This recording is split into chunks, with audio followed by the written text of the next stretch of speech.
dalam imajinasi sosiologi. Saudara sekalian, saat ini saya sedang bersama Ibu Linda Darmayanti, salah seorang teman saya, dosen di jurusan sosiologi fisik UI. Nah, mengapa saya mampir Ibu Linda? Itu karena begini, kita akan berbincang tentang sesuatu hal yang penting, tapi sebetulnya banyak orang juga masih belum tahu mengapa itu penting, yaitu yang disebut modal sosial. Modal sosial. Nah, kalau itu modal ekonomi, wah kita langsung tahu, wah iya, modal ekonomi bisa kita pergunakan untuk ini, untuk itu. Nah, coba bayangkan saudara, kalau kita sebagai bangsa ini sedang membangun, ya, lalu kita membutuhkan banyak sekali modal. Nah, kalau itu modal ekonomi, ya pasti kekuatan kita tidak terlalu besar, ya.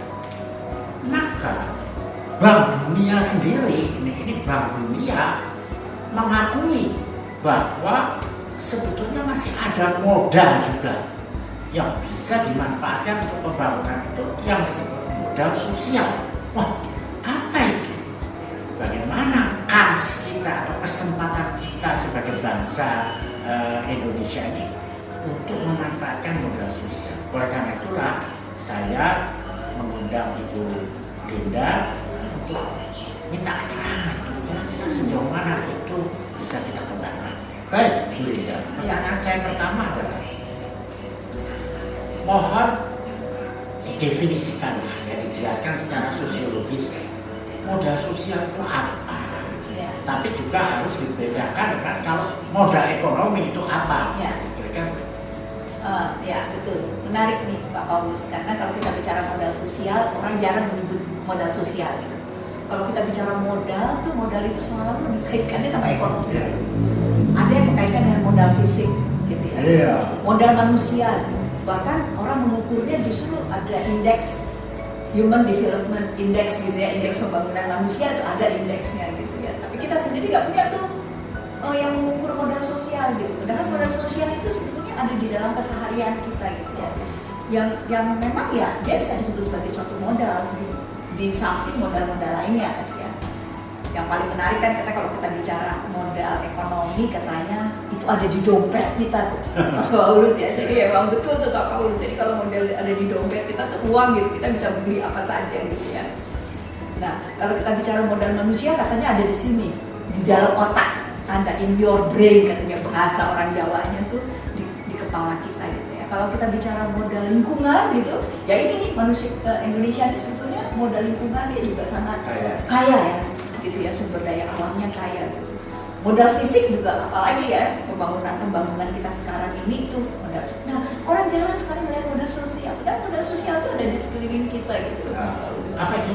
Dan modal sosial itu kan terkait dengan hubungan sosial, relasi nih, ikatan kita nih ya, dengan kita berteman, pertemanan, kita punya relasi sosial, terus bahkan itu bisa luas gitu dengan jaringan-jaringan sosial. Bahkan nilai-nilai sosial yang kita anut itu adalah modal sebetulnya bagi kita. Misalnya nilai sosial. Oh, banyak misalnya nilai gotong royong. Wah, misalnya nilai gotong itu sebetulnya modal tuh, Pak Paulus. Kalau suatu masyarakat yang tidak ada nilai gotong royongnya kan tidak ada kerjasamanya gitu ya.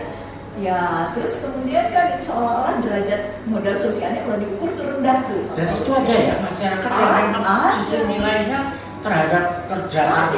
Ada, dan itu nanti terlihat pada waktu kayak tadi tuh bicara WHO ya, bicara tadi Bank Dunia. Bank Dunia itu lama-lama capek juga kayaknya mungkin ya menolong negara-negara berkembang ya, ngasih uang, pinjaman segala macam, tapi kemudian hasilnya itu tidak sesuai dengan yang diharapkan gitu kira-kira ya. Nah, itu di program-program kelihatan susah sekali untuk mendorong masyarakat itu untuk lebih baik gitu, meningkatkan kualitas hidup. Padahal sudah dibiayai secara ekonomi, programnya sudah dikasih modal ekonomi, lingkungannya juga sumber dayanya sudah diberikan, terus kemudian juga kadang diberi training gitu ya, modal manusianya juga.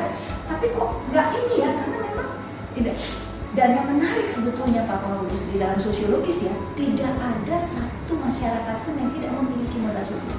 Karena kan kita makhluk sosial. Kita akan di dalam kehidupan sehari-hari kan kita harus punya ikatan, punya interaksi sosial ya. Kita punya kontak sosial, kita kan nggak bisa hidup sendiri gitu ya. Jadi selalu ada, cuma hanya memang nanti derajatnya berbeda-beda gitu. Pada masyarakat yang modal sosialnya tinggi, itu kita lebih mudah tuh Pak Paulus membangun. Dikasih saja suntikan ekonomi sedikit, justru itu. Nah itu yang orang tidak melihat itu. Misalnya apa ya? Supaya orang bisa sadar bahwa itu modal sosialnya keluar gitu. Ya, jadi misalnya gini, misalnya program tentang saya coba contoh nih modal program-program misalnya terkait keluarga berencana ya. Misalnya salah satu program yang cukup sukses lah menurut saya ya, kita menurunkan tingkat pertumbuhan. Itu kan kita merubah orang datang sama-sama, kemudian ada nilai yang sama gitu, menanamkan nilai. 2 anak cukup, laki-laki perempuan sama saja misalnya gitu ya.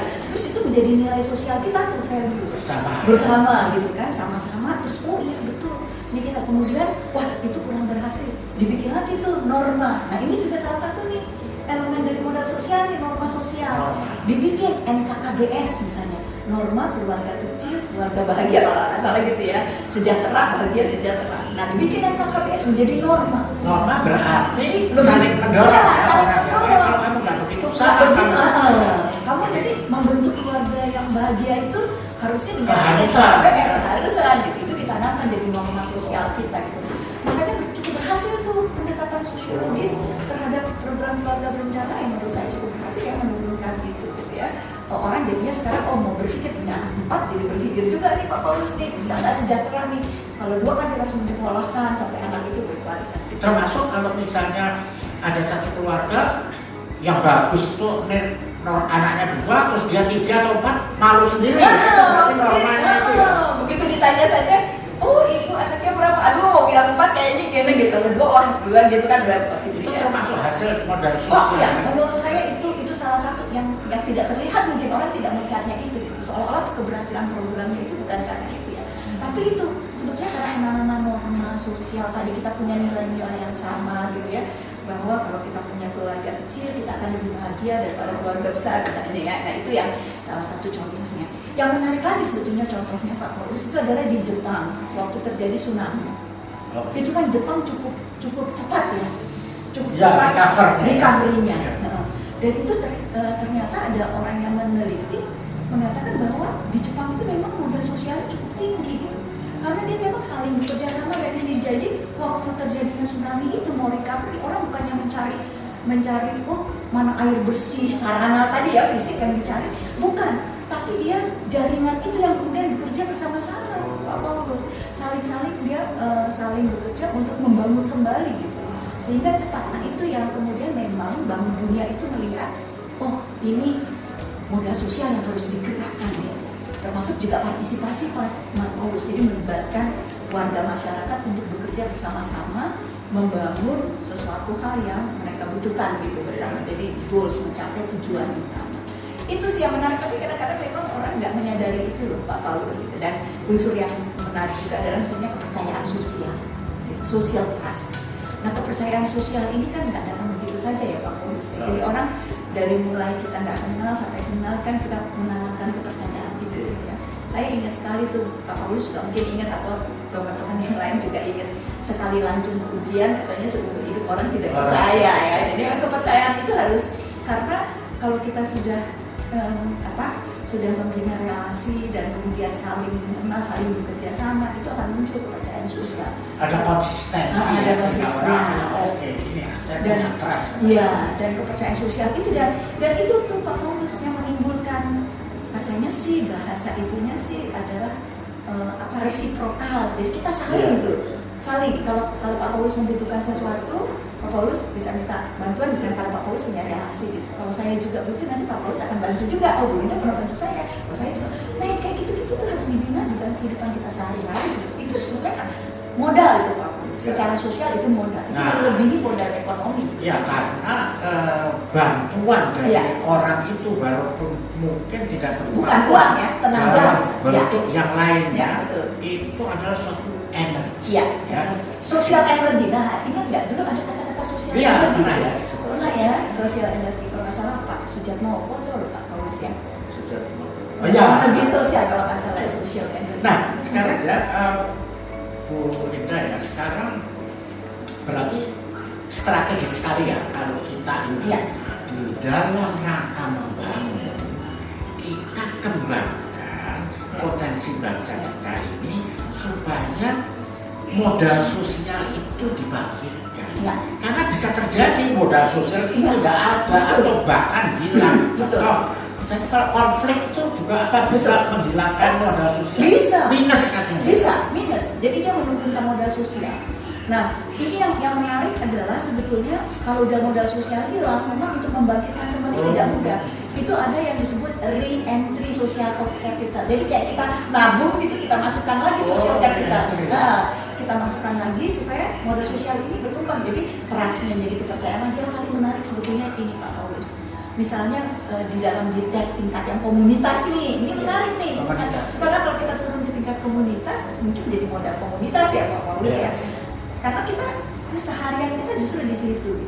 Misalnya seperti, ini saya kasih contoh mungkin agak ekstrim ya, tapi menarik secara sosiologis. Misalnya mantan yang narapidana. Kalau orang sudah dipenjara kan kembali lagi ke komunitasnya, itu kan ada orang trustnya hilang. Nah itu harus bisa ditanamkan kembali. Itu yang disebut re-entry. Kita menanamkan kembali kepercayaan sosial, kepercayaan komunitas untuk percaya dia sudah mulai berubah nih, dia akan berubah karena dia mantan tadi, dia akan berubah, sehingga orang kalau dia itu kan kesulitan ya Pak Paulus ya di lingkungannya yang kenal dia gitu, dia akan bekas praktik, dia bekas penjara, udah nggak usah diajak lah dia dalam program ini, biarkan saja gitu kan, jadi dia tersinggung.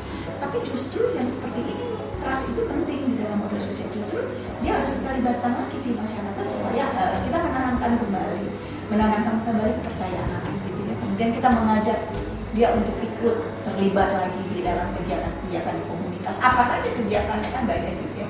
Dan penelitian saya sebetulnya tentang modal sosial ini adalah justru modal sosial itu melekat pada organisasi sosial.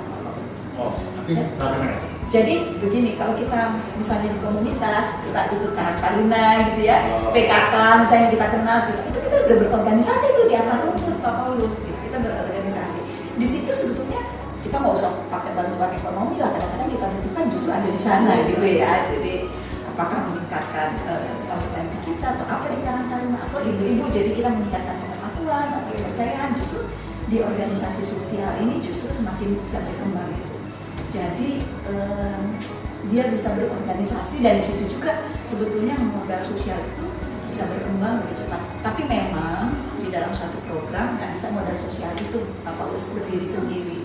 Jadi kita kalau dia mau berkelanjutan atau dia semakin lebih cepat ya, dia harus kita kaitkan memang dengan modal-modal lainnya, gitu. Modal fisik, modal ekonomi, modal manusia, gitu. Jadi tidak. Jadi bagaimana? Itu memperkaitkannya? Memperkaitannya ya, kita coba memfungsikan kembali modal fisik yang kita punya untuk kegiatan-kegiatan sosial kita, misalnya ya kan kadang-kadang suka terlepas tuh Pak Paulus, kita punya sekolah di komunitas tapi kita sekolah itu hanya berfungsi untuk sekolah sendiri gitu. Kenapa dia punya lapangan bola atau lapangan basket gitu kan, komunitas bisa pakai sebetulnya kan di situ untuk meningkatkan olahraga atau meningkatkan kegiatan bersama, itu kan memunculkan rasa kebersamaan juga ya gitu, kebersamaan juga. Itu sih sebetulnya.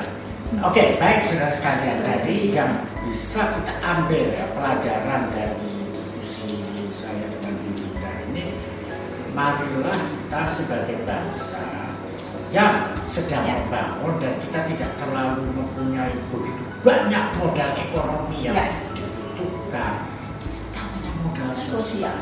Ya, kalau modal sosial itu kuat, tebal, berarti contohnya malah bahkan orang Jepang yang mereka sudah kaya juga, tapi kalau Jepang juga bisa kaya, kita pun bisa modal sosialnya. Nah tadi yang diingatkan, jangan malah kita berkonflik. Ya. Sebab kalau kita berkonflik, kita menurunkan. Nah, apalagi di tingkat komunitas kalau kita berkonflik langsung tuh minus. Jadi modal dan kalau sudah minus mau jadi plus lagi itu sulit. Kita harus jadi makanya satu, jaga jangan sampai ada konflik dan kemudian kembangkan lagi dengan misalnya tadi kerjasama kita bergabung di dalam organisasi-organisasi dan organisasi itu memperkuat trust di antara kita dan sebagainya. Nah itulah yang kita sebut modal sosial. Kalau Bank Dunia percaya bahwa modal sosial di Indonesia sangat berpotensi, marilah kita memanfaatkan itu untuk mengembangkan negeri kita. Meningkatkan kualitas hidup kita ya. Kualitas kita akan meningkat. Baik, terima kasih Bu Rita atas diskusi ini. Saudara sekalian, terima kasih atas perhatian yang diberikan. Sampai jumpa pada episode berikutnya.